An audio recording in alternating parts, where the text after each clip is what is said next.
Hello YouTube! In today's video, we will be fixing two Pokémon Crystal that I bought from eBay. The first one came with a Game Boy Color lot, and it was not saving. Let's get into it.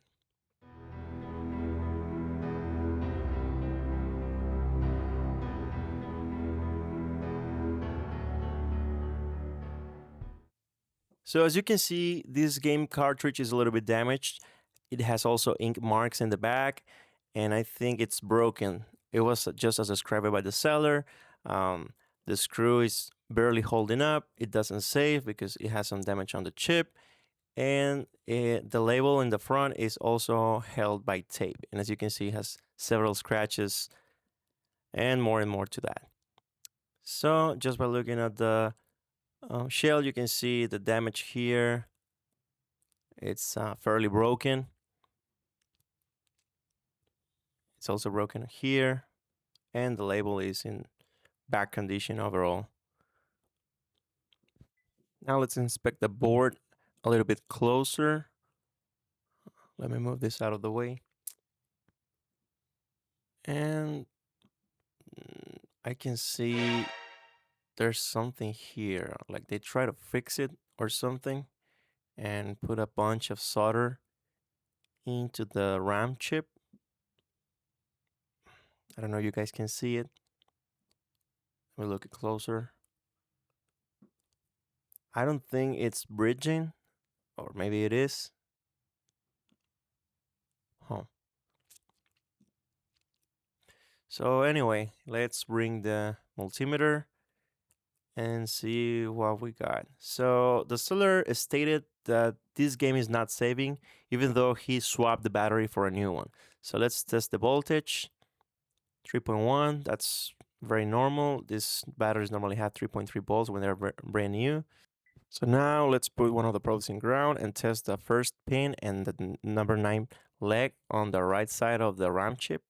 And they should have voltage. You can see it's 2.8, which is normally not lower than the battery itself. That means that the chip is being fed normally. So I think that the only issue that I can see right now is that blob of solder in, I think it's number 6 leg on the left side of the RAM chip. As I said again, I don't think it's bridging anything, but I don't know. It seems like somebody, for some reason, they pulled it out of the position it was normally and then tried to fix it by putting a bunch of solder. So anyway, let's try closing this and test it on the Game Boy. I'm gonna speed this up because I will create a new save file, test it, Professor Oak, blah blah blah. My name is Chris. Save the game, and now let's put it again. And no save at all. And we checked that the voltage on the RAM chip and the battery are fine, so there's an issue in the middle. Let's disassemble this back again. Let me have a look. So let's start by trying to restore that leg by applying some heat. Maybe this person would try to fix it. Apart from putting too much solder, didn't make contact with the path. So let's remove some of the solder and try to heat it into position. It looks a little bit better, but not very happy with the result. Let me apply some more heat, try to make it look pretty. Look how bent the leg is, but it's making contact with that piece of solder in the bottom.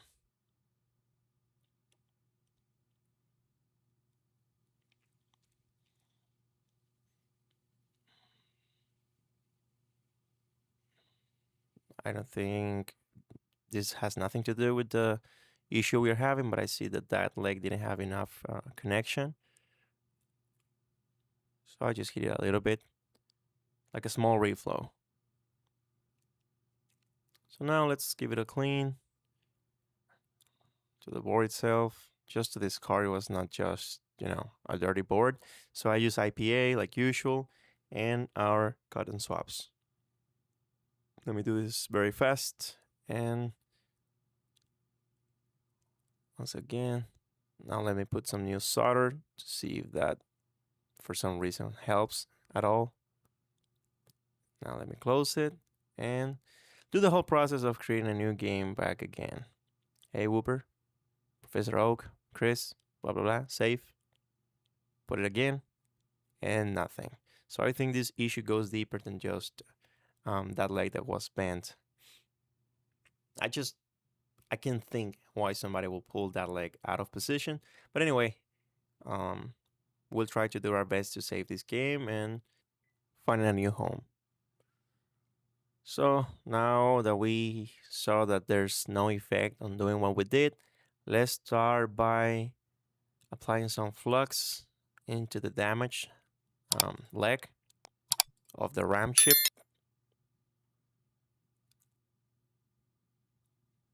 And let's remove all of the solder it has.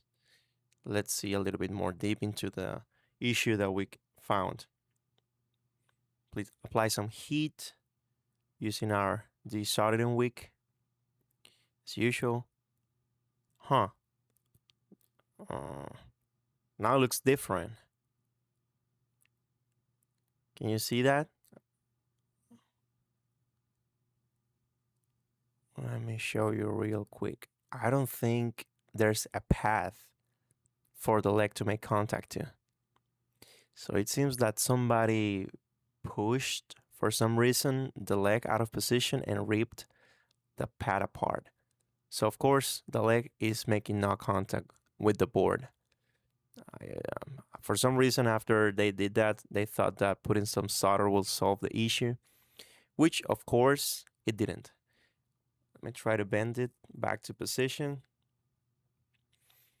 Once I've done that, let me bring this Pokémon Crystal cartridge that is working. It's mine, part of my collection, so we can compare the continuity from this leg that we know that is not working to see on which pins it should have continuity. And then we'll check back on our not working board to see what is the real issue. So let me bring the multimeter.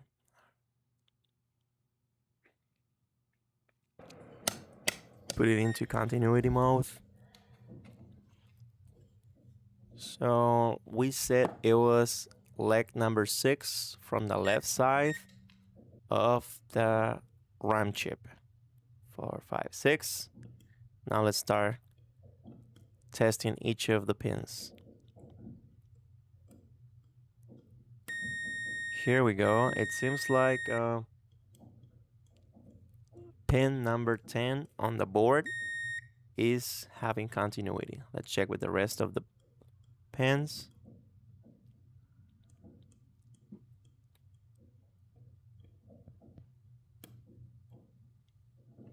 And I think that's the only one. So now let's check with the other chips to see if it has continuity with any of them.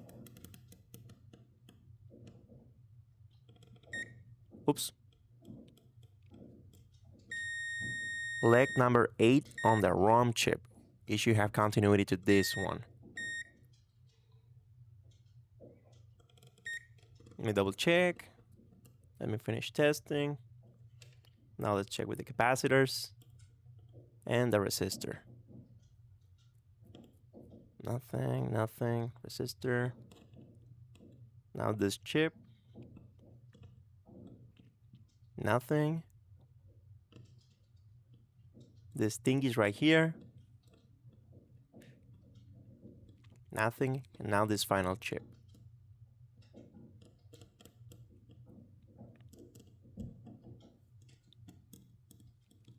Nothing. So it seems like this specific leg only has continuity with pin number 10 on the board and leg number 8 on the ROM chip. So now we know where we should have continuity in our not working board. Just let me double check it. Now let's test the broken board. Put the probe on the leg that is not making contact. I count them from top to bottom. Now let's go to pin number 10. Nothing. Let me see if this is the next one. I didn't count properly. So now let's test pin 10 with leg number 8 on the left side of ROM chip. And it has continuity. So it seems like the only issue that we have is that the RAM chip is not making continuity with pin number 10 on the board. Let me bring a wire, blue color of course, so it matches the Pokémon Crystal. We have to make it pretty, you know. Now let me get it ready, let me cut it.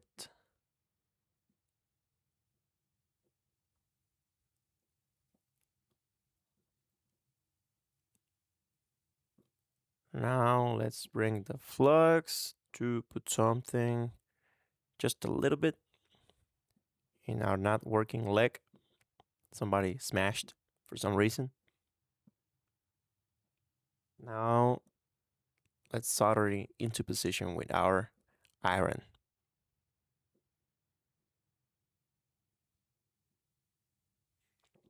Very easy. So now you might be wondering, and what am I going to do if I don't have an available copy of Pokemon Crystal to my side if I have the same issue? So what I did is I worked on a spreadsheet so I can put every pin and where it has to have continuity. I will post a link in the description of this video so you can access it for free. If you want to buy me a coffee, you're welcome to do so. I hope you guys find it useful. So now after we put some solder into pin number 10, I decided to do it on the pin, not on the vias. You can do it on the vias. It's up to you. For me, I did this because it's easier. Normally, solder to a vias is a little bit complicated, but I ended up redoing this and put it into the vias. For this video, I will just continue to do on the pin. Now let's cut the excess of wire. Peel it off so we can connect it.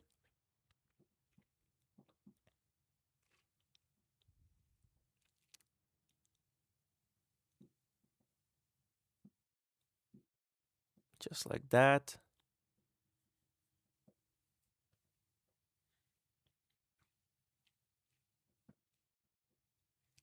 Put it into position.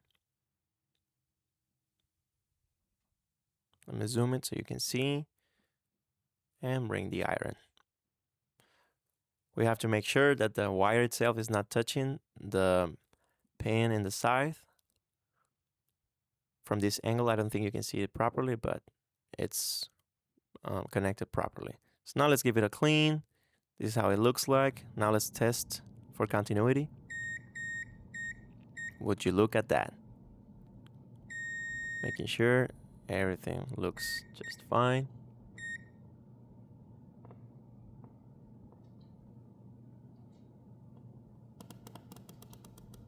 And just making sure that I didn't breach. And it has continuity with leg number 8 on the ROM chip. And this one has continuity as well. So as far as I'm concerned, I think we're good. This is the old shell that we have, and this is a brand new custom one that I have. I will post it soon in my store if you guys want to get one yourselves. It's very pretty. Now let's again do a new game. Professor Oak Whooper. My name is Chris, blah, blah, blah. That custom shell has the back of a Japanese custom sticker to resemble one of them. It's very cool, so you guys want to grab it, it will be available soon on my store. So now, moment of truth. Let's see if the save file is working. And yes, it is working. Would you look at that? I love this game, by the way. Perfect. So now let me show you a little bit more about the fix that we did, how it looks on the bottom, and the beautiful cartridge that we have. And this is the original one that it's from my collection. So now let's hop into the game number 2. This actually came as only the board. It was not booting according to the seller. Let me open this really quick. As you can see, it's for parts, inner chip only, no booting, and no shell. I paid almost $80 for this. So this is one of the most expensive Pokemon games. It's very collectible. Everybody loves it, me included.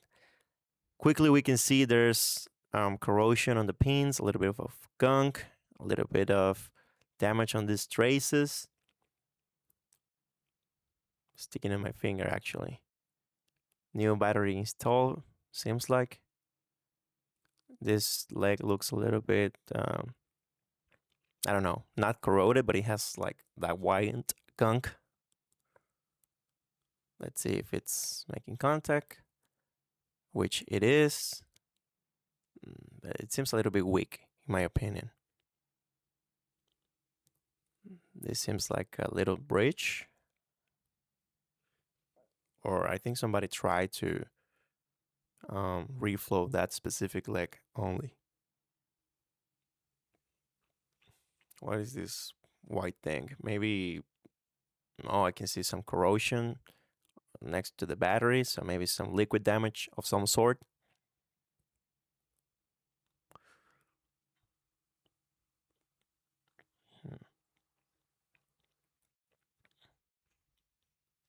This is the custom shell. Again, now I didn't put the sticker on the back.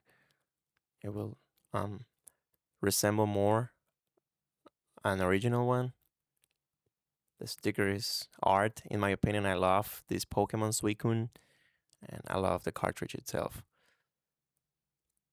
So let's close this, test it on a Game Boy, and see what we got.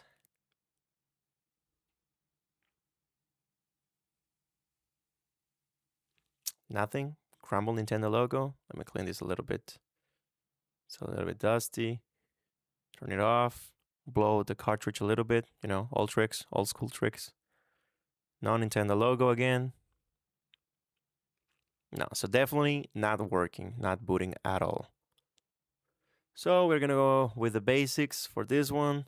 I saw some corrosion behind the battery, so we're gonna remove it. Let me grab my tweezers.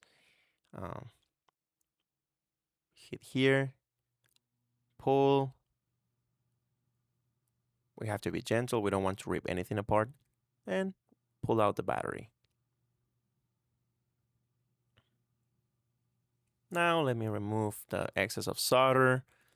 You have seen me doing this several times, so I'm just gonna speed this up. Now let's give it a good clean.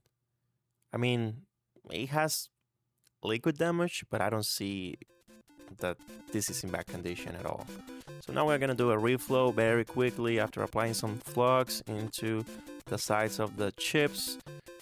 Let me bring my heat. I bridge here a little bit. Let me remove that. Do it again. Here again, here again, here again. Super quick. Now this side of the RAM chip. Like I said, the continuity map for this Pokemon Crystal will be on my Buy My Coffee page, brand new. You guys, it's gonna be for free. If you guys want to use it, you're free to use it. And of course, you want to buy me a coffee or something, you are welcome to do so. It's an idea I had to do this work. I pretty much spent 2 hours writing which leg has continuity with which component of the board. So hope you guys find it useful. So now after we cleaned the board and we actually did a complete reflow on all components, let's clean it once again. Cleaning, cleaning, cleaning. I'm not gonna waste your time with this. It's just a full cleaning. Now we are gonna apply some DeOxit on the board. This will prevent corrosion to go further, and we'll also try to scratch the gunk it has with a magic eraser very gently, and apply another layer of DeOxit. I will spread it through the board to avoid future corrosion. Some more here. This copper that is exposed is corroded, so let me clean it really quick. It's actually really good. I like how DeOxit brings this new shine to the board. So let me bring my custom case, close it, put it into the Game Boy. Hey, look at that, Nintendo logo. Yes, it's working. Hope you guys enjoy this content. Really appreciate the support. Subscribe if you haven't, and see you guys in the next one.